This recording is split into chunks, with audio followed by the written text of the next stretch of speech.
네, 오늘 말씀을 가지고 사무엘아 들을 일어날지어다. 사무엘아 들을지어다. 일어날지어다. 하나님 말씀 전하겠습니다. 특별히 이 자리에 계신 성도님들 축복하고 우리 하나님 말씀 음성 들으시기를 주의 이름으로 축원합니다. 특별히 이 자리를 같이 오늘 새벽을 깨워서 나온 청소년들 또 우리 어린이들 축복합니다. 이 메시지는 특별히 저희들의 다음 세대를 위한 메시지가 될 줄로 믿고 그것이 우리 아이들을 위한 뿐만이 아니고 저희 교회를 또 다가올 세대를 위하신 하나님의 귀한 메시지라고 생각이 듭니다. 오늘 말씀은 두 가지 두 파트로 나눠서 이렇게 구성을 해봤습니다. 첫 번째 파트는 사무엘이 살아갔던 그 당시의 그 세상은 어떤 환경이 있었는지 그 얘기를 나누는 것이고, 두 번째는 바로 그 시대 속에서 사무엘과 어떻게 관계를 맺었는가 그렇게 나뉩니다. 사무엘이 살아갔던 그 시대와 환경에 대해서 나누고, 그 시대 안에서 하나님께서 사무엘을 어떻게 어떻게 관계를 맺고 주의 시험으로 부르시는가 그 나눔을 통해서 저와 여러분이 살아가고 있는 이 시대, 특별히 저희 아이들이 앞으로 살아가야 될 시대에 대해서 잠깐 생각을 합니다. 그리고 신앙이라고 하는 것은 관계이죠, 하나님과의. 그래서 하나님께서 그렇다면 이 시대, 또 앞으로 살아갈 우리들의 자녀들의 시대에는 하나님께서 어떻게 그들과 함께 관계를 맺는 그래서 이 자리에 계신 우리 부모님들, 교사들, 특별히 저희들이 이제 아이들은 그냥 내품에 안는 것이 아니라 참 하나님께서 저희가 놓고 가는 것이 아니겠습니까? 하나님께서 이 아이들을 어떻게 바라보고 기도하게 하시는가 한번 말씀 가지고 생각하고 또 그 기도를 같이 드리기 위해서 이 자리에 함께 모신 분을 초대했습니다. 자, 첫 번째 파트는 하나님께서 사무엘이 살아갔던 시대 어떤 환경이었는가 생각해 보겠습니다. 이 컨텍스트가 지금 어떤 상황 가운데 이루어지고 있는 것이죠. 첫 번째는 말씀이 희미한 그런 시대였습니다. 자, 1절을 보시죠. 아이 사무엘이 엘리 앞에서 여호와를 섬기기에 여호와의 말씀이 희미하여 흔히 보이지 않았다. 자, 1절 말씀 보면 참으로 낙담이 되는 그런 두 문구가 나오는데 그것이 바로 말씀이 희미하다 그리고 이상이 흔히 보이지 않더라 이렇게 되는 것이죠. 자, 이것이 그 당시 사무엘이 이제 주의 종을 부름 받을 때의 그 상황, 그 시대의 모습인 것이고 또한 지금 저희들이 살아가는 것과 앞으로 저희들의 그 자녀들이 살아갈 때는 더 그런 것이죠. 여호와의 말씀이 희귀하다라고 하는 이 표현은 구약에 나오는 일종의 반복되는 어구인데 그 뜻은 하나님의 말씀과 계시가 들리지 않는다 이 뜻입니다. 그런데 이것은 우리가 하나님께서 말씀하지 않기 때문에 물론 들리지 않는 것이지만 이것은 하나님으로부터 오는 그 권위가 아니고 사람들의 특성의 어떤 그런 그 영적 도덕적 타락을 향한 하나님의 징계의 방법 중 하나가 침묵이었다는 것이죠. 하나님의 뜻을 쫓지 않고 또 때때로 거스르고 살아가는 자들에게는 채찍질도 하시고 말씀도 하지 않으시고 하는 것들이 나오는데 지금 오늘 이 사무엘이 등장하게 되는 이 시대가 지금 사사기 시대 아닙니까? 결국은. 그 사사기 시대 마지막 끝에 지금 사람들이 자기 뜻대로 멋대로 생각대로 다 왕이 되어서 살아갔던 그때 하나님께서 말씀할 수가 없는 하나님의 말씀이 희귀하고 그래서 이상이 보이지 않는 하나님의 뜻과 그 계시가 보이지 않았던 시대를 지금 살아가고 있는 것이지요. 여기서 이상이 흔히 보이지 않았다. 하나님의 비전, 하나님의 어떤 가르치심이 보이지 않는다. 지금 이것이 시대의 상인데 오늘 이 말씀을 준비하면서 굉장히 중요한 것을 하나 찾았습니다. 제가 그 주일 설교에서 2주 전인데요. 그때 야곱을 얘기할 때 그때 하나님께서 복을 주시는 것이 이제 생육하고 번성하는 것이 파라츠라고 하는 그 히브리 원어가 쓰여서 굉장히 중요한 말씀이었죠. 근데 오늘 이 본문에도 그 단어가 들어가 있습니다. 어떤 부분이냐면 보이다 하는 이 부분이 그 파라츠랑 동일한 말이 쓰였습니다. 이 파라츠라고 하는 것은 즉 이 말씀에 대한 하나님의 마음이 무엇인가 파라치는 산으로 충만하다는 그 뜻을 가지고 있지 않습니까? 하나님께서 태초에 인간을 창조하시고 세상을 지으시고 사람을 창조하시고 그리고 사람만 유독 그 인격적인 관계를 맺게 그 영을 부어 주시고 언어를 주셨습니다. 그래서 하나님께서는 사람 태초에 그 아담과 이브를 통해서 말을 하고 또 그와 교통하시고 또 그 창조의 그 세계에서 즐겁게 완성해 가시고 보시고 이제 이런 관계를 창세기에서 시작을 하시는데 하나님께서 원하셨던 것은 하나님은 자신을 드러내시고 말씀하시고 교제하시는 것을 얼마큼 원하셨는가 하고 보니까 바로 마치 충전되듯이 충만하듯이 없어졌다는 것이죠. 근데 그것이 지금 안 되고 있다는 것입니다. 그냥 단순히 이상이 하나 보이지 않고 약간 띄엄띄엄 보이고 그런 것이 아니고 하나님의 원래 그 뜻은 사람들과 그 세상과 교통하시기 원하시는 것은 하나님이 다 이렇게 드러내시기를 원하시는 그 마음이었다는 것이죠. 그것이 막혀 있는 것입니다. 그것이 지금 축소된 것입니다. 아주 드문드문 가끔 아주 희귀하게 되었다는 것이 지금 참으로 비극이 아닐 수가 없습니다.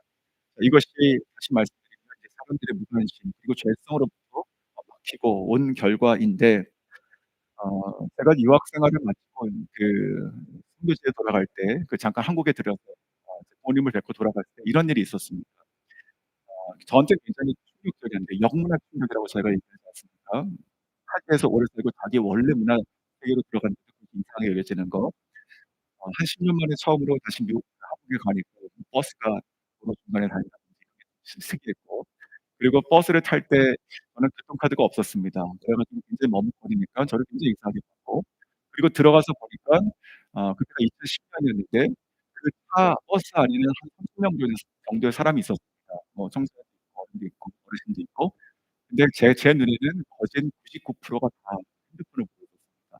텔레비전을 보고 인터넷을 보고 저는 그것이 굉장히 충격이었습니다. 한국에 막 들어갔기 때문에 저는 핸드폰이 없었고 근데 같은 공간에 있는데 모든 사람이 다 딴 공간에 있는 같은 시대를 살아가는데 다른 시대를 살아갈 것 같고 뭔가 자기 생각과 자기 세계에서 정해져 있는 것 같고 저는 굉장히 충격적으로 보였었습니다. 그런데 오늘 이 말씀 보면서는 그 정도가 아니고 하나님 말씀이 희귀하다. 하나님의 이상이 잘 보이지 않는다라고 하는 것은 하나님께서 보시기에 그만큼 그보다 더 큰 어색함이 아니었을까요? 내가 원래 교통하고 원하고 했던 그 세계가 완전히 다 단절되고 끊어져 있고 닫혀 있는 것 같은 그런 세계가 아니었을까요? 자, 오늘 이 어린아이들이 이곳에 와 가지고 또 감사한데 제가 요즘에 기도하고 또 앞으로를 좀 이제 목회자로서 성도님들과 나누고 또 저희가 준비해야 되는 그 다음 세대가 있지 않습니까? 그냥 '우리 아이들을 잘 키우자.' 이제 그런 것뿐만이 아니고 이 아이들이 살아가야 되는 그 상황 그 어떤 환경들을 저희가 미리 좀 바라보고 그것을 예상할 수 있어야 되고 준비할 수 있어야 되는 것이죠. 그런 만큼 근데 인제 특별히 요즘에 인제 과학기술이 발전되면서 요즘에는 한 가지 위험수위가 올라오는 내용이 뭐냐면 "제가 자체 산업혁명이다. AI다." 뭐 어떤 그 사업과 기기들이 IoT라고 하는 것이 있지 않습니까? 인터넷이 물건들하고 연결되고 집과 차와 모든 것들이 자기가 다 추적이 되게 되고 어딘가 속해 가지고 공급도 받고 그래 가지고 유비쿼터스라고 하는 어떤 그런 도시도 만들겠다. 연결되어 있는 것들. 그런 이야기들을 하는데 그런데 그것 중에 하나에 저희들이 많이 듣기 시작하는 것이 이제 메타버스라고 하는 말을 듣기 시작합니다. 그렇죠. 어떤 그 유니버스가 아니고 수많은 다양한 그런 가상 세계들이 인제 펼쳐지게 되는 것입니다. 저희들에게 있어서 '그럴 수 있지. 뭐 그 정도라고.' 하는 것들이 이제 한 10년 제가 아이폰 그 시대가 과학이 발전되는 것이 그 지난 10 년이 그 이전에 더 빠르지 않습니까? 근데 그 속도는 더 가속이 되는 것이죠. 가령 한 10년 전에 알파고가 그 이세돌하고 바둑에서 던지고 바둑계를 은퇴했습니다, 알파고가 공식적으로. 왜냐면 "나는 이제 사람하고 안 된다." 그래 가지고 알파고는 자기들끼리 인공지능끼리 바둑을 두지 사람하고 안 됩니다. 그것이 기술 발달의 하나의 지표가 되는 것인데 제가 메타버스 안에서 어떤 일이 지금 벌어지고 있냐면 메타버스 즉 가상 세계 안에서 뭐 그냥 간단한 이미지를 보면 이제 안경을 끼고 그 안에 이제 화면을 보는 것이죠. 컴퓨터 화면을 보지만 이제 그것이 마치 헷갈려지는 것이죠. 증강 현실이라고 그래 가지고 AI라고 하는 것이 R이라고 하는 것이 있지 않습니까? 실제 있는 것과 겹쳐 가지고 다른 것이 이제 똑같이 나오게 하는 거. 근데 그 메타버스 안에 기독교 이게 굉장히 중요한 내용인데 메타버스 안에 온갖 것들이 마구 생길 수 있습니다. 지금 법적 규제가 없기 때문에. 근데 그중에 한 영역이 종교 영역이고 거기에 교회들이 생기고 있습니다. 그리고 교회들 중에는 많은 것들이 자기 멋대로 자기가 그냥 목사도 되고 자기가 교주도 되고 하는 것들이 많이 있습니다. 그래서 이단도 많습니다. 제가 본 영상 중에 이런 것이 있었습니다. 메타버스 안에 교회가 있는데 그 교회에서 세례를 준다는 거죠. 그 세례 받은 사람 신청해라. 그러면은 인제 자기가 접속해 가지고 아바타 형식으로 해 가지고 자기 이름 바꾸고 그냥 얼굴도 뭐 그런 아바타 같은 거를 만들어 가지고 편안하게 하는 것이죠. 자기를 할 수 있으니까. 이제 거기서 세례를 줄 때 어떻게 하냐면 뭐 우리 어린아이들 그런 게 있죠. 옛날에 마인크래프트 같은 그런 게임 있지 않습니까? 그런 식의 화면인데 지금 되게 단순합니다. 약간 이차원적인 평면적인. 근데 그 안에서 그 세례를 받고 그러면은 그 거기 있는 목회자가 축하한다고 막 이렇게 막 풍선이 막 터지고 그리고 옆에서 축하한다고 옆에서 깃발을 흔들어 주는데 인제 6색 깃발을 흔들어 주고 이렇게 됩니다. 그러니까 온갖 분들이 다 모든 사람을 다 포용할 수 있는 누구도 대척하지 않고 누구도 올 수 있고 환영하는 굉장히 좋은 마음이죠, 인간적인 마음을 보면. 그렇죠? 그러니까 인제 저는 그런 것들 보면서 무슨 생각이 드냐면 '아 그래 교회에서 우리가 피지컬하게 나와 가지고 예배드리는 것들이 점점 특별히 코로나 이후 시간에 이후에 뭔가 좀 어색해지고 좀 불편해지기 시작하는 그런 경험들이 있지 않습니까? 이게 저의 관성입니다. 몇 번 말씀 계속 드리지만 제가 종이 한 장도 아무리 가볍다고 해 가지고 놓는 순간 떠있지 않습니다. 깃털도 떨어집니다. 개성이죠. 그러니까 우리가 어떤 것에 계속 우리 자신을 서서 복종시키지 않으면 사람은 누구나 100% 1000%다 죄성으로 떨어집니다. 그래서 이제 이 메타버스라는 게 그런 틈을 튼다고 제가 생각이 들었던 것입니다. 그 기사를 보면서 몇 년 전에. 그래서 기도가 됐습니다. 하나님, 우리들의 아이들과 그 아이들의 아이들이 우리 어른들이 경험하지 못하고 알지도 못하는 세계에 들어가 있겠군요, 어느 순간에. 그렇지 않겠습니까? 요즘에 구글도 그렇고 뭐 페이스북도 그렇고 안경이라는 게 점점 그냥 보통 안경처럼 보이면서 이 화면에 증강현실이 나오게 되지 않습니까? 이런 것들이 지금 실현되고 있는 것보다 개발되고 있는 기술은 더 한 단계 더 나아가 있는 것이고 그것이 나오면은 그다음 단계로 이미 나가 있는 것이지 않습니까? 저희가 알고 반응하기 이전에 이미 한 발짝 나가 있습니다, 모든 것은 기술이라는 게. 그런 관계에서 우리 아이들을 우리가 부모가 살아보지 못했고 경험하지 못했던 것에 대해서 통제할 방법도 없고 그런 것을 알지도 못하고 그냥 풀어 놨는데 이런 어떤 가상 세계나 어떤 그 자기 분야에서 우리가 알지 못하는 세계에서 살아가면 어떻게 되는가? 거기에서 하나님을 만날 수 있을까? 아니면 하나님을 정말로 하나님을 그 안에서 진짜 경험할 수 있을까? 물론 메타버스 안에도 저희가 그 미니스트리 차원에서 교회를 세워 가지고 사역하시는 분들도 계십니다. 이거 굉장히 또 중요한 사역이죠. 그래서 그 안에서도 청소년들을 만나고 게임도 하고 예배도 드리고 이제 그럴 수도 있는데 하지만 중요한 것은 저는 이 말씀 보면서 어떤 생각이 드냐면 지금 이 사무엘 시대에는 아무것도 없는 정말 아날로그 시대에도 그 죄성과 그 타락한 도덕적인 또 영적인 죄성으로 인해서 하나님께서 이 말씀이 희귀해지고 또 그것이 인제 닫히고 인제 그런 것이 있는데 지금은 거꾸로 그런 것뿐만이 아니고 새로운 거 없던 것들을 열어 가지고 미혹하겠구나. 뭐 가령 "야 너 가 가지고 너 힘든 말 그 목사님한테 얘기할 필요 없어. 그냥 나한테 얘기해." 그러면은 뭐 챗GPT가 거기서 상담해 준다든가. 이거 너무나 가능한 얘기죠. 뭐 챗GPT뿐만이 아니고 정말로 예를 들어 가지고 나는 내가 지금 위로가 필요해." 그러면은 나에게 위로를 줄 수 있는 강력한 메시지를 좀 전해 줘. 그러면 5분 만에 나오는 것이죠. 나는 좀 진짜 누가 싫어. 그 좀 내가 속 시원하게 진짜 하나님께서 진짜 이 아이를 좀 어떻게 해 줬으면 좋겠어." 그럼 그거에 대해 나오지 않겠습니까? 그러니까 신앙생활이라는 것이 저는 점점 가면 갈수록 뭔가 하나님의 권위, 말씀의 권위, 세워진 목회자를 통해 가지고 말씀 듣고 훈련되고 내가 내 자신을 서서 복종하고 그 말씀에 나를 맞춰가고 그런 것들이 점점 저는 없어지고 힘들어질 거라고 생각이 드는 겁니다. 우리 아이들이 살아갈 때는 그 아이들이 원하는 대로 맞춰주는 신앙이 될 것이다. 저는 그것이 오늘 이 상황과도 비슷하고 저희가 꼭 인지하고 있어야 된다고 생각이 듭니다. 곧 올 것이니까. 자, 두 번째는 좀 빨리 지나가겠습니다. 두 번째는 그래서 여기서 보니까 눈이 점점 어두워지는 세대를 지금 살아갔습니다. 2 절이죠. 제가 보겠습니다. 엘리의 눈이 점점 어두워 가서 잘 보지 못하는 그때에 자, 이때가 언 때냐면 지금 엘리 선지자가 지금 제사장이 눈이 점점 어두워 가서 잘 보지 못하고 분별하지 못한다. 지금 이렇게 되어 있습니다. 물론 이 말씀은 첫 번째 이유는 그가 지금 나이가 많이 들었기 때문에 그렇습니다. 이 사무엘상 4장으로 가보면 굉장히 고령이고 약 100세 정도로 제가 볼 수 있습니다. 그러니까 실제로 시력이 많이 약해져 있는 상태이죠. 하지만 저는 이 말씀이 이제 영적으로 그 시대상으로 보면 이것은 그저 그가 나이가 들어가지고 지금 시력이 약해졌다 이제 그 말이 아니라 지금 일자가 연결되는 이 맥락에서 봤을 때는 이것은 영적인 무감각도 암시해 준다고 보게 되는 것입니다. 이 엘리 선지자가 꼭 나이가 들었다고 총기가 없어집니까? 그럼 모세는 어떻게 설명합니까? 안 되는 것이잖아요. 그러니까 이것은 이러니까 이렇다라고 하는 것이 아니고 안 그럴 수도 있는 것인데 이 사람은 지금 성경이 기록하는 것이 무엇이냐면 그가 눈이 어두워가지고 잘 분별하지 못하는 사람으로 지금 기록하고 있다는 것이죠. 영적 둔감성이라는 것도 저희가 준비해야 되고 굉장히 경계해야 되는 것입니다. 그것은 아이들에게도 올 수 있고 또 직분을 받은 뭐 집사님, 권사님, 장로님 또 목사도 마찬가지입니다.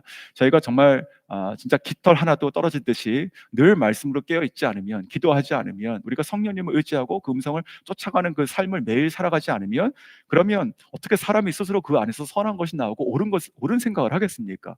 사람이 사람과 그렇지 않습니까? 그래서 우리가 뭘 얘기하고 모이고 회의하고 할 때도 기도한 만큼만 말을 해라. 이제 이런 원칙을 제가 좀 세우고 싶은 것입니다. 기도하지 않고 얘기하는 것은 다 사람의 생각이기 때문에 그런 것이죠.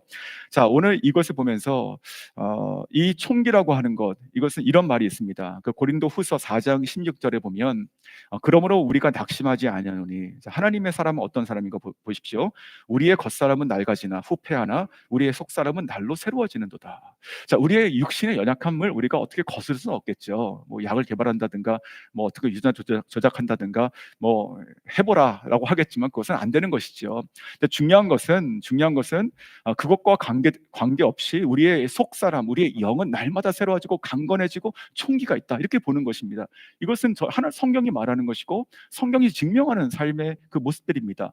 뭐 가령 그 모세도 120살에 죽을 때까지 시력이 그래가지고 그 느보산에서 딱 자기가 건너가지 못할 그 요단강 저쪽에 있는 가나안 땅을 보면서 얼마나 좋았을까, 이게 되는 것입니다. 다 보였으니까. 그래가지고 신명기를 남기지 않습니까? 들어가라 이렇게 얘기하지 않습니까? 이제 그런 것들이 있는데 저희들이 늘 그렇게 깨어 있지 않으면 안 된다는 것이죠. 그래서 저는 이 신앙 영적인 상태가, 우리가 나이가 드는 것은 막을 수 없겠지만 영적인 상태의 꿈을 꾸는 것, 제 자신도 그렇고 저희 모두가 그랬으면 좋겠는 게, 하나님, 내가 죽기 전에 이 땅에서 내가 죽는 그날이 나의 영성의 최고치를 찍게 해주세요. 이게 기도합니다, 저 자신이 늘. 그냥 우리가 뭐 젊은 사람들이 해야지, 물론 힘쓰고 이런 것들, 또 어떤 새로운 것들을 받아들이고 그것을 해낼 수 있는 능력과 전략들은 그 시대에 맞춰 가지고 계속 새로워지고 일어납니다. 하지만 영성이라고 하는 것, 우리가 기도하는 것들, 어떤 기도의 어떤 믿음의 어떤 한마디의 무게들, 이런 것들, 이제 이런 것들은 정말 끝없이 쌓여가는 것이고, 정말 주님을 만나는 그 순간 직전에 최고치가 돼야 되지 않겠습니까? 그렇지 않습니까? 우리의 신앙이 내가 20년 전에, 내가 대학생 때 말이야, 나도 너처럼 뜨거웠어, 내가 그때 성서로 헌신했었어, 지금 살아보니까 아니야, 이렇게 살면 안 되지 않습니까? 그렇죠. 그런 분 아무도 안 계시지만, 우리가 그래서 늘 죽을 때까지 늘 사모하는 것은, 하나님, 내가 하나님을 더 알기 원하고 만나기 원하고, 내가 말씀으로 내가 오늘도 깨닫기 원하고 깨어지기 원하고 순종하기 원하고 편하되기 원하고, 그래서 내가 주님 만나는 그 순간까지 내가 하나님을 아는 지식이 더 선명해지고 더 멀리 볼 수 있고 더 정확해지고 그러고 싶습니다. 그렇게 사모할 수 있으면 좋겠습니다. 그런 시대가 아니었다는 것이죠. 그래, 나는 뭐 이제 끝이지, 뭐 그냥 살지, 그렇게 보고 내 눈이 안 보여, 잘 모르겠어, 지금 그러고 있다는 것이죠. 세 번째, 어떤 시대였냐면 본질을 잃고 형식만 남아있는 시대였습니다. 자, 이것은 3절입니다. 제가 읽어드리겠습니다. 하나님의 등불은 아직 꺼지지 아니하였으며. 자, 이것도 이제 그 1차적인 해석을 보면 이렇게 보는 것이죠. 이게 성막에 있는, 지금 성전 전 시대죠. 성막에 계속 등불을 켜지 않습니까? 그 여러 가지 중에서 그 지성소 아니고 성소 안에 있는 거기에 이제 등불을 켜는데, 그래서 이 불을 이 불이 꺼지지 않았다. 아직, 예를 들어서 이제 밤에 잘 때 뭐 등유를 넣었는데 그것이 꺼지지 않고 지금은 아직 그것이 남아 있어가지고 새벽에 다시 보충할 수 있는 그 정도다. 아직 꺼지지 않았다. 그런 식으로 아주 깊은 밤에 그 시간대를 얘기하는 것으로 볼 수 있습니다. 하지만 저는 이 1절과 2절을 연결해 가지고 3절을 볼 때도 이것도 시대상을 우리가 바라볼 수 있게 지금 말씀을 하신다고 생각이 들었습니다. 뭐냐면 본질을 잃어버리고 형식만 남아 있다. 그러니까 하나님께서는 이미 그들의 죄성과 그들의 타락으로 인해서 그들에게 말씀하실 수 없고 말씀했는데 들리지도 않고 이상도 희귀하게 보이지 않는 이때에 주의 종이라고 하는 이 엘리는 지금 그래, 나는 뭐 끝이지, 나 여기까지지라고 하는 마음으로 그냥 그렇게 살고 있는 것입니다. 그러니까 그렇지만 그러면서 불구하고 지금 그 엘리 제사장이 아마도 마음속에 그래도 한 가지 위안을 삼은 것이 이것이 아니었을까? 그래도 내가 등불을 안 껐다, 이런 것이죠. 그래도 내가 할 것은 했어. 내가 청소를 하고 있어. 내가 그래도 불 켰어. 내가 와가지고 문 열었어. 그래도 나는 성실해. 이렇게 보는 것입니다. 형식이죠. 저는 그렇게 보는 것입니다. 그런 것들이 결국은 우리의 시대에도 그런 것이 있지 않을까. 우리가 그냥 마음대로 이렇게 살다가 예수 믿고 구원받은 거 아니냐. 그러면 나도 내가 원하는 것 하고 뭐 자유함이 있는 것이고 기쁨이 있는 것이고 그러면 그래도 내가 뭐 주일은 빠지지 않아. 뭐 이런 것입니다. 그런 마음들이 있으면 그것은 마치 내가 그래도 불은 안 껐어. 할 일을 해. 이렇게 되는 것이죠. 이 성막 안에서 이 성전 안에서 제사장의 직분을 가지고 끝까지 정말 이 나라와 백성과 이것을 한탄하고 울고 하나님께 기도하고 간구하고 그런 것이 없어지고 그냥 난 나이가 들었고 그냥 내 처소에서 지금 자고 있고 그렇지 않습니까? 그리고 뭐 등불은 안 꺼졌으니까 충분하게 갖다 부었고 내일 아침에 와서 그냥 하면 되는 것이고 그냥 살아가고 있는 것이에요. 그냥 일상이. 저는 이것이 바로 점점 기독교인들에 대해서 세상이 공격하고 뺏어가는 포지션인데 그 뺏어가면서 남겨주면서 우리를 속이는 것이죠. 뭐 그래도 너 헌금 내잖아. 그래도 얘보단 낫잖아. 그래도 뭐 교회는 지키잖아. 그런 것입니다. 그런 것 가지고 신앙생활하면 껍데기밖에 안 남는 것이죠. 어떻게 살아가겠습니까? 저 여러분도 그렇게 되면 안 되지만 우리들 자녀들이 그런 크리스찬으로 남아 있다고 하면 그럼 얼마나 그것이 슬픈 것입니까? 그냥 예수 믿고 구원받는 것까지는 너무 좋은데 근데 살아가는 것은 그냥 아무 상관없이 그냥 그렇게 살아간다면 안 될 것입니다. 자, 그래서 그러한 것처럼 지금 이 세상을 간단하게 세 가지 봤습니다. 자, 그렇다면 그런 시대였고 또 앞으로 지금도 그렇고 앞으로 더 그럴 것인데 우리가 상상하지 못하는 단절과 정말 죄악과 그런 시대를 살아갈 것인데 하나님은 이러한 때에 이 사무엘과 어떻게 관계를 맺으셨고 또 우리들의 자녀들은 어떻게 관계를 맺어야 될 것인가? 우리 부모들은 교사들은 무엇을 위해서 간구하고 기도해야 될 것인가? 우리 아이들 아이비 대학 가게 해주세요. 이런 거 플러스 그것도 좋아요. 나쁘진 않습니다. 근데 그러고 나서 이렇게 그래 살아가면 안 되는 거잖아요. 그러니까 우리 아이들은 우리가 결국은 그냥 평균치로 얘기합니다. 우리가 다 죽고 30년 살아갈 아이들이죠. 그냥 평균치로 얘기하는 것입니다. 똑같은 평균 수명에 그냥 똑같이 평균치로 맞으면 그러니까 우리가 경험하지 못한 세상을 30년으로 더 살아갈 것이다. 그렇다면 저희의 경험으로 티칭할 수 없는 게 너무 많아지는 것이죠. 자, 이제 그렇게 그 관점으로 보겠습니다. 어떻게 하나님께서 이 사무엘을 부르셨는가? 첫 번째는요. 그래도 사람 앞에 세워야 된다는 것입니다. 그래도 사람 앞에 세워야 된다. 무슨 말이냐? 자, 1절을 보시면 이렇게 돼 있었습니다. 자, 아이 사무엘이 어디 앞에 있습니까? 엘리 앞에서 이렇게 돼 있죠. 엘리 앞에서 있죠. 자, 저는 이 부분이 중요하다고 생각이 들어요. 뭐냐면 우리가 아무리 부족하고 또 서로가 아무리 또 부족하고 또 그런 자격을 따지면 끝도 없이 무너지죠, 모두가. 하지만 우리 자녀들을 그래도 우리가 앞에 세워놓고 가르쳐야 된다는 것입니다. 그러니까 부모 앞에 세워야 되는 것이고 교사 앞에 세워야 되는 것이고 또 목회자 앞에 세워야 되는 것이고 그리고 교회 앞에 세워야 되는 것입니다. 아무리 그래도 그러니까 신앙이라는 게 결국은 우리가 18살이건 19살이건 성인이 되면은 또 우리 손을 법적으로도 놓여지게 되는데 그건 법적인 얘기고 우리의 마음은 죽을 때까지 그렇게 내올 수가 없는 것이죠. 뭐 아흔인 어머니께서 이게 70인 아들에게 지나갈 때 길 걷는데 조심하라고 얘기하는 것처럼 그렇지 않습니까? 우리의 마음은 늘 있는 것인데 어떤 마음이냐? 그래도 세워놓고 가르쳐야 된다는 것이죠. 저는 엘리 앞에서라고 하는 것 자체가 그 엘리 제사장 자체는 그 영적인 상태가 그렇게 출중하지는 않았지만 그래도 사무엘을 키운 거에 기반은 엘리였다는 것을 우리가 잊어서는 안 됩니다. 이 한나가 엘리에게 맡겼고 그 엘리는 지금 몇 년인지 모르겠지만 이 수년간 이 아이를 부르실 때 뭐 우리가 유대인의 지금식으로 보면 12살 이상을 보통 남자들은 성인으로 보고 뭐 예배도 참석하게 하지 않습니까? 만약에 그런 기준이나 보면 지금 12살 정도 된 거니까 젖을 떼고 왔을 때까지 이미 수년이 지난 것이죠. 자, 이미 수년 동안 이 엘리를 통해 가지고 어쨌든 간에 말씀을 공급받고 그 직무에 대한 것을 훈련을 받고 그 습관도 들이고 하는 것들을 지금 하고 있는 것이죠.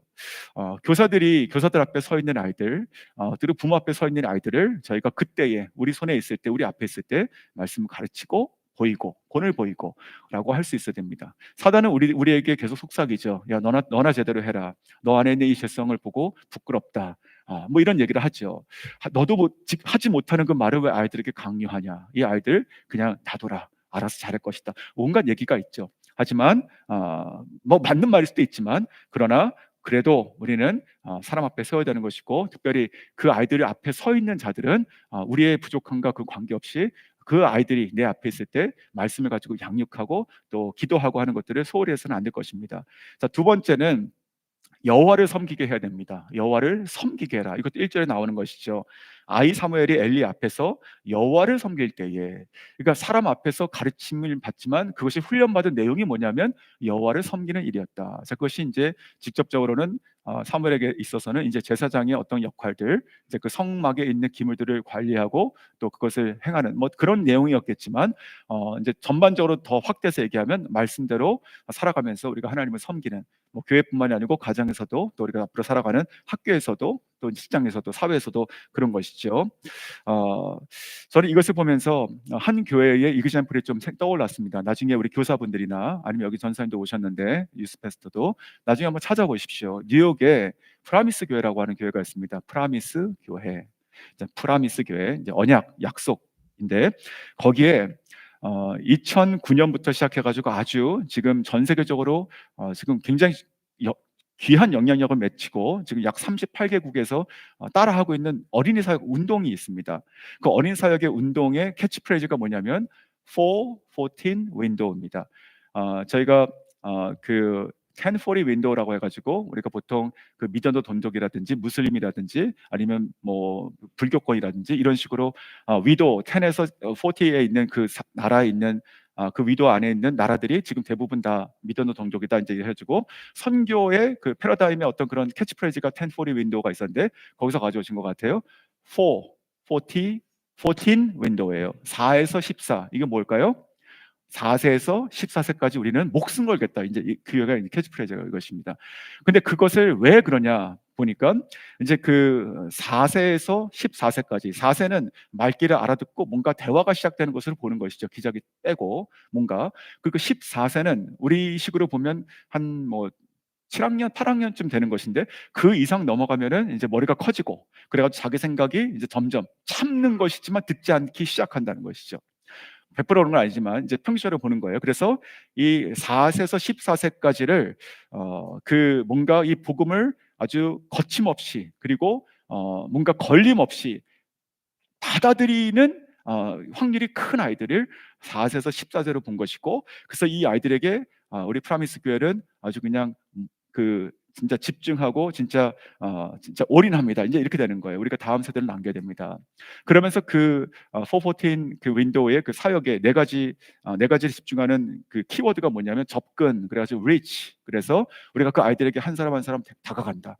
이 교회 되게 메가처치입니다. 되게 큰 교회예요. 가지고 막 수백 명, 수천 명 이런 식으로 모이는데 한 영혼 하나에게 서라 이렇게 되는 것이죠. 교사들 얘기할 때. 그래가지고 그냥 이렇게 패키지로 그룹으로 뭐 이렇게 그 어떤 분위기 좋고 막 그런 거 말고 한 사람 한 사람을 반드시 점검하고 반드시 그 앞에 서가지고 가르쳐라. 이제 그 얘기고, 두 번째는 구원을 이루게 해라. 이 414에서 반드시 이 아이에게 정말로 우리가 아무것도 다 잃어버린다 하더라도 반드시 놓칠 수 없는 것은 구원이다.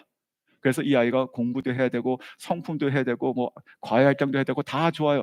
다 좋은데 다 할 수 있으면 좋은데 정말로 진짜 하나밖에 못 한다고 그러면 마치 불난 집에서 뭐 하나 꺼내 올려면 하나밖에 못 가져오잖아요. 그런 것처럼 구원. 그래서 복음 전하고 예수 믿게 해가지고 이 나이 때에 구원해라. 이 나이를 지나면 뭐 대학을 들어가면 뭐 10분의 1, 그 10분의 9가 날아가고 대학 끝나고 결혼하면 거기서 또 뭐 날아가고 이런 식으로 가지고 믿음을 떠나게 되는 통계가 있지 않습니까? 그러니까 요때 우리가 정말 사명감을 가지고 이 아이들에게 복음 전해서 예수 믿게 한다. 이제 그게 있고, 그다음에 세 번째가 뭐냐면 훈련입니다. 훈련. 근데 이 훈련을 우리가 보통 train 이렇게 보는데 트레이닝 이것이 아니고 여기서는 그 영어 단어 root라고 씁니다. root. 뿌리 내다. 그래가지고 이 훈련은 말씀을 순종하고 말씀에 뿌리 내리는 훈련. 좀 굉장히 중요하다고 생각해요. 그냥 이유도 모르게 그냥 봉사해, 그냥 하다 보면 알아, 그런 것이 아니고 의미를 가르쳐 주는 것이죠. 아주 작은 것도 의미를 가르쳐 주고, 그리고 특별히 말씀에 뿌리 내도록 하는 그것을 얘기하고, 마지막 네 번째, 이것도 저는 굉장히 가슴이 뛰었어요. 마지막 네 번째는 파송입니다. 파송. 자, 이 파송은 릴리이즈 이렇게 표현합니다. 그래가지고 저는 이게 굉장히 이 마인드가 좋은 것 같아요. 우리가 말씀으로만 붙잡지, 우리 교사도 부모님도 결국 이 아이들을 끝까지 붙잡고 있지 못하지 않습니까? 논다는 것인데 어디다가 노느냐? 이 아이들을 그냥 자유롭게 자유시간으로 노는 것이 아니고 하나님의 사명으로 말씀으로 훈련된 그 사명토로 이 아이들을 보낸다. 그 파송으로 보는 거예요. 그래가지고 이제 가정에서 있는 이 아이들을 학교로 보낼 때 학교 잘 가, 공부 열심히 해, 선생님 말 잘 들어, 그것을 넘어서는 것이죠. 가 가지고 유치원에 있는 친구들 잘 돌봐 주고 기도해 주고, 그리고 공부도 열심히 하고, 그리고 보다가 지나가다가 쓰레기 있으면 줍고, 이제 이런 것들입니다. 이런 것들이 이 아이들에게는 파송이 되는 것이에요. 그래서 너를 통해 가지고 그리스도의 향기, 예수 믿는 아이들, 예수님의 얼굴에 먹칠하지 마, 이렇게 되는 것이죠. 자, 그래서 이렇게 자라나는 아이들이 결국은 이 네 가지를 통해 가지고 무엇을 꿈꾸는가 보니까 이 네 가지가 뭐였습니까? 첫 번째는 접근이고 구원이고 훈련이고 파송이었는데, 즉 4세에서 14세를 집중해서 이 아이들을 결국은 선교적인 에이전트로 만들겠다, 그것이 목표입니다. 그래서 이 아이들이 성인이 되었을 때 어디서 무슨 일을 하건지, 목회자가 되는 것은 뭐 100명 중에 한 명이겠죠. 99명은 목회자가 안 됩니다. 돼서도 안 되는 것이고. 자, 그래서 하나님께서 주신 우리들의 삶터로 쫙 뻗어나가야 되는데, 그리고 이 지역을 넘어가지고 세계 열방으로 쫙 뻗어나가야 되는데, 거기서 신앙생활과 자기 삶이 분리가 되지 않고 배운 대로, 익힌 대로, 자라난 대로 하나님의 선교적인 에이전트가 될 수 있도록 만들겠다. 이제 그것이 그 1040 윈도우, 1014 윈도우의 440 윈도우의 그 프라미스 교회의 사역의 모토입니다. 저는 그런 것들을, 여기에 이제 교사도 계시고 또 이제 사역자도 오셨는데, 한번 따라하자, 뭐 이것을 그런 뜻이 아니고, 중요한 것은 뭐냐면 이 아이들을 우리가 그렇게 이 교회에서도 지금 이 아이들을 그냥 잘 키우고 뭐 출석 인원 늘리고 뭔가 그런 것이 아니라, 이 아이를 키워가지고 세상에 논다는 그 가정, 즉 약 빨라도 심을 것이고, 그리고 하나님께서 저와 여러분보다 100배, 1000배, 만배는 훨씬 더 그 아이에 대해서 관심 가지시고 그 인생 책임지십니다. 그렇죠? 근데 중요한 것은 뭐냐면, 이 사무엘이 왜 전 여기서 누워 있었는가? 이 어린 사무엘 마음에도 이 쥐의 전에 있으면서 지금 기름이 떨어지지 않고 불이 지금 타고 있어요. 이 등불이 타고 있어요. 지금 이때는 모세 율법이 있었을 때잖아요, 이미. 그러니까 모세 율법의 출애굽기를 보면 이 등불이 무엇인지, 이 성막의 영광이 무엇인지 알고 있었을 거예요.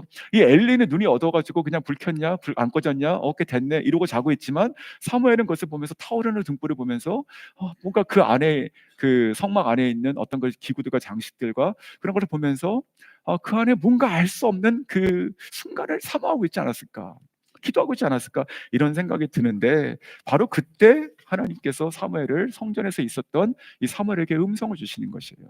성전에서 4절입니다. 여호와께서 사무엘을 부르시는지라. 이 말이 얼마나 위대한 말입니까? 성도 여러분, 특별히 어머니 아버지들 계시면 이 말이, 하나님 이 사무엘상 3장 4절 말씀이, 내 사랑하는 내 아이 아무개한테, 내 딸에게 임하여 주시옵소서. 내가 정말 진짜 그, 진짜로 진짜 기도하세요. 진짜 기도하세요. 여호와의 말씀이 사무엘에게 임하시는 건데, 그냥 말씀이 막 홍수 같은 시대, 그냥 우리가 유튜브 틀면 뭐 설교 틀어주니까 야 들어, 밥 먹을 때 들어, 그런 것이 아니고, 진짜 희귀하고 닫혀 있고 어둡고 다 무뎌지고, 그런 깜깜한 세상에 마치 세상에 빛이 아무것도 없어요. 근데 그때 오직 한 사람, 사무엘, 어린아이 사무엘에게만 하늘에서 빛이 쫙 비춰가지고 그 길을 깨우는 거예요. 정말 위대한 순간 아닙니까? 위대한 순간. 이런 순간이 나의 아이들에게 임한다면 정말 얼마나 기쁠까요? 얼마나 기쁠까요? 이런 순간들이 저희 교회에 있는 어린이 부서에, 또 유스 부서에, 아니면 정말 저 널서리 방에 있는 그 애기 엄마들 안고 있는 그 아이들에게도 임한다면, 그 아이들에게도 임할 수 있어요.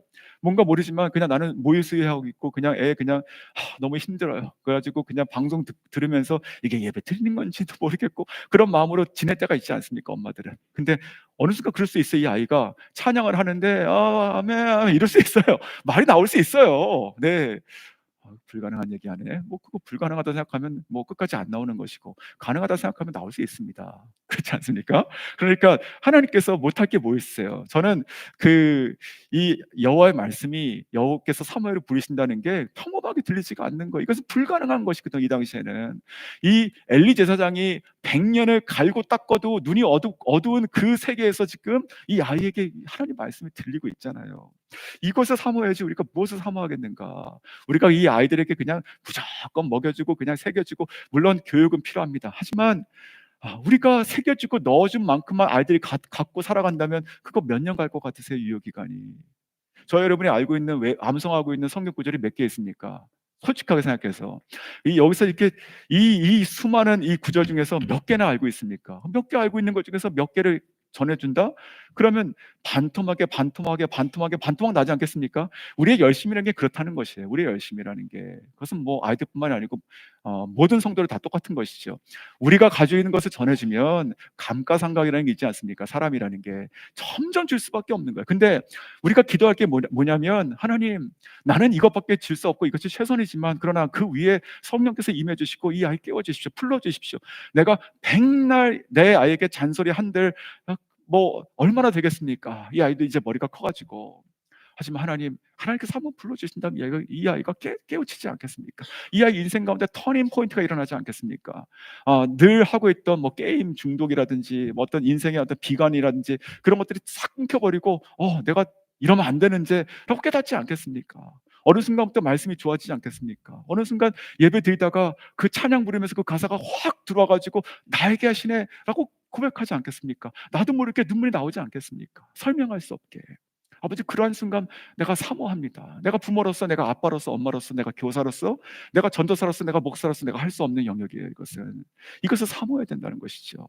그래서 지금 이 사무엘을 부르셨을 때 그냥 사무엘아 사무엘아 그러니까 듣다가 불렀습니까? 나 아니야. 가서 자. 그냥 그런 것이 아니라 저는 하나님께서 얼마나 기다렸을까 보는 거예요. 하나님께서. 내가 정말 이 수백 년 동안 이 사사기 시대에 내가 너무너무 힘들었는데 이제는 내가 너를 통해 가지고 말하겠다. 하나님의 결단인 것이고, 그리고 그것을 담을 수 있는 그릇의 아이가 지금 나온 것이에요. 그 뒤에는 한나가 있었고. 그렇죠.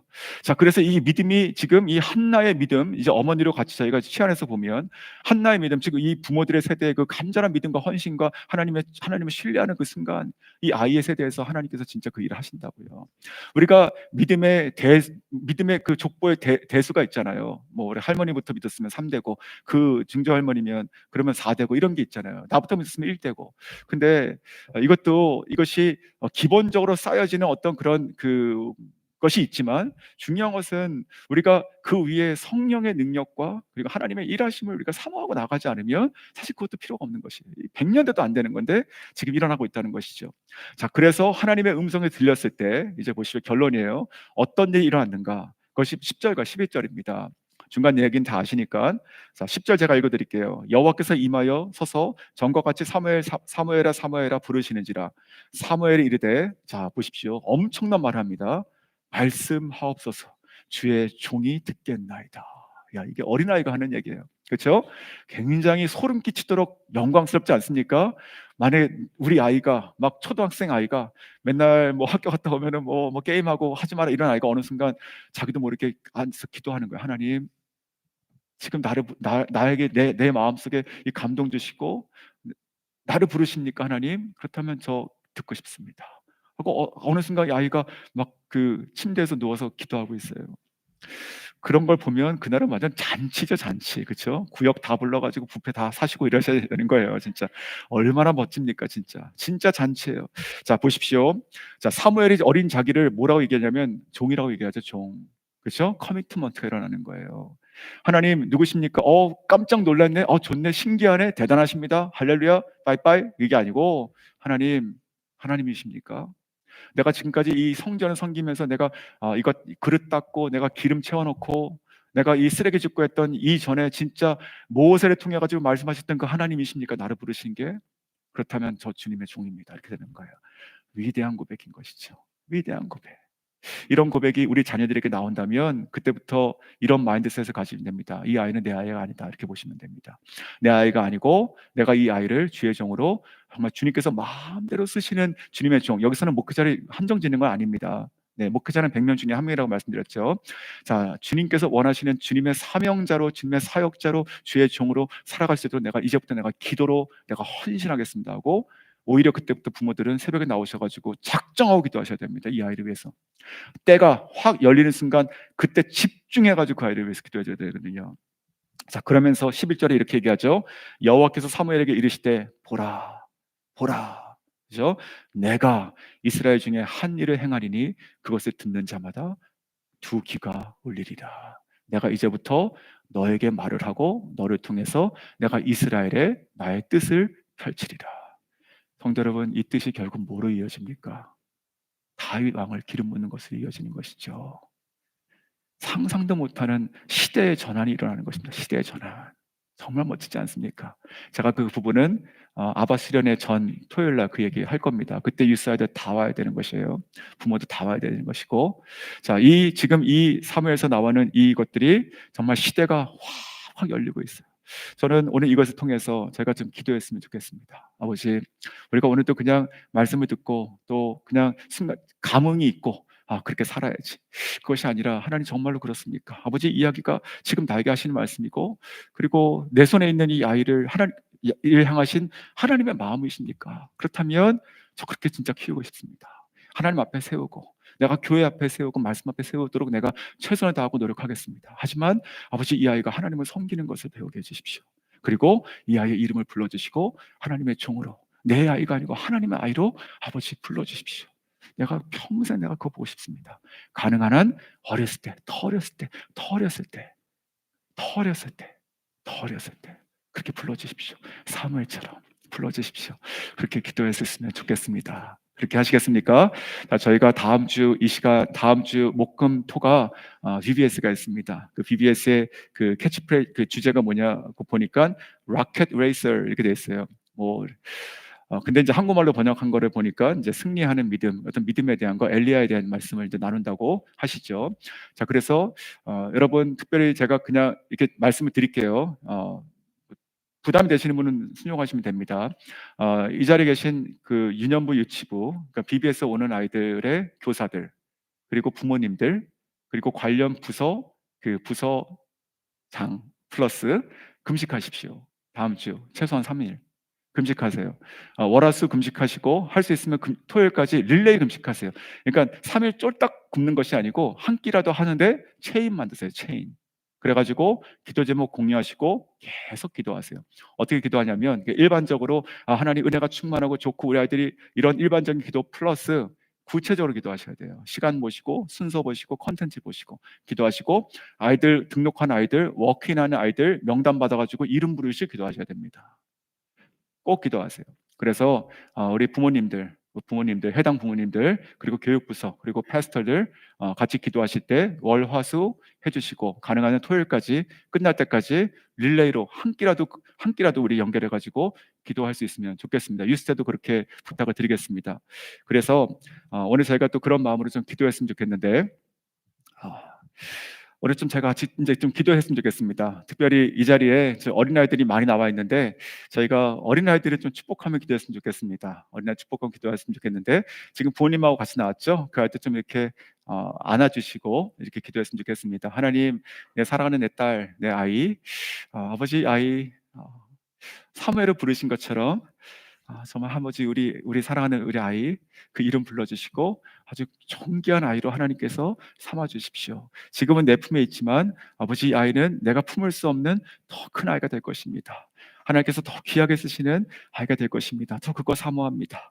아버지 그래서 저는 나의 방식으로 나의 수준으로 나의 경험으로 이 아이를 찍어내지 않겠습니다. 아버지 하나님 앞에 세우고 하나님의 말씀으로 주님을 섬기는 것으로 훈련되게 해주시고 그리고 하나님의 음성을 듣고 아버지 아이들이 부르시는 그 사명의 삶을 살아갈 수 있도록 해주시고 아버지 가능한 한 빨리 그렇게 어려서 불러주시고 그리고 더불어서 우리 다음 주에 있을 이 VBS가 그런 시간 될 수 있으면 좋겠습니다.